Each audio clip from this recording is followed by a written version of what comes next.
So before we start with one-point perspective, you'll need to know your line types. The first one right here is a vertical line, which is a line that goes up and down. The next line you need to know is a horizontal line, which is a line that goes across. Parallel lines are very important when you are creating one-point perspective. They are lines that never intersect. So here are two examples of parallel lines. So what is one-point perspective? One-point perspective is a drawing method that shows how things appear smaller as it gets further away from the viewer. The object disappears towards one point or the vanishing point. This makes the drawing seem three-dimensional.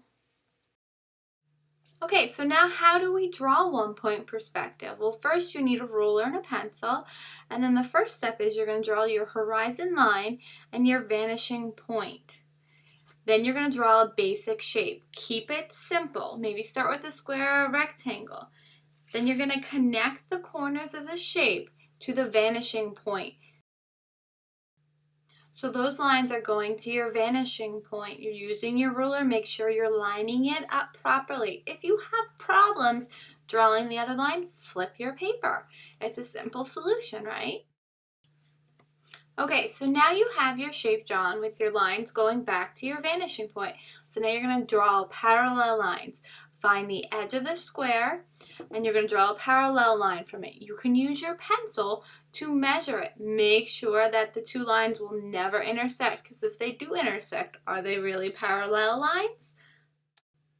Okay, so now we have our finished shape. We have our guidelines or our orthogonal lines going back to that horizon line and our vanishing point. Next step is to erase our guidelines that are going back. We only want to keep it so we get the shape of the square, vanishing off to that one point.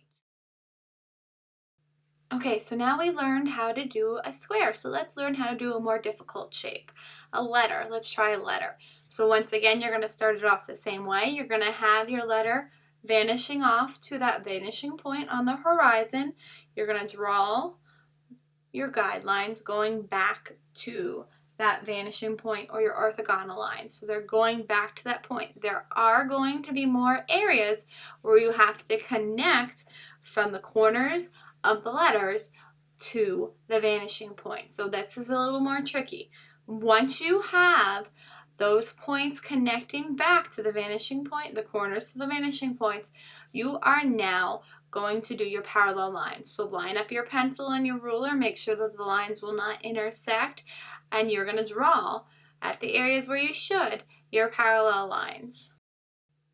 Okay, your last step now is to erase those guidelines so you have your 3DM. Now here is a more difficult example of one-point perspective, creating a city. So we have our two lines going out to that guideline to create our sidewalk. So we are adding more. Then we're adding parallel lines as the lines go back. Adding buildings, so you're using a square and creating it going back into space, breaking it up into different parts so you can have that building-like look. And as you go, you're just going to keep adding more details into it to make it look more realistic. So maybe a sidewalk going the other way, maybe it going back behind the buildings. Maybe you want some buildings on the other side of the street. So the more details you're adding, the more realistic you can make your cityscape look. So here I have some buildings appearing on the other side of the street, on the other side of the block. Those corners are vanishing towards that vanishing point there. So let's look at some examples of what one-point perspective can look like.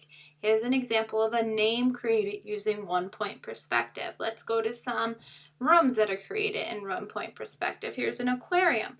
A cityscape, we already looked at this. This is a little more of a complicated one. Here's a cityscape going up to the sky, one-point perspective, and a beautiful cathedral created using one-point perspective.